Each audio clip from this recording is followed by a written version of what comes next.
ልጇን ደስ አለኝ የደስታ ምንጭ ሆና ሐዘን በእርሷ ርቋል ስላዘኑ ታዝና እኛ እንዘምራለን የደስታቸው ምንጭ የሰላም መፍሰሻ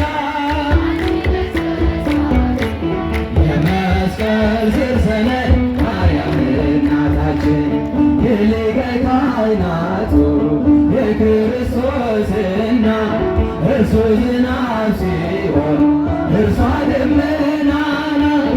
ሲደክመን እረኛ ሲርበን በግ ያልነው አልፋና ኦሜጋ የድንግል ልጇ ነው።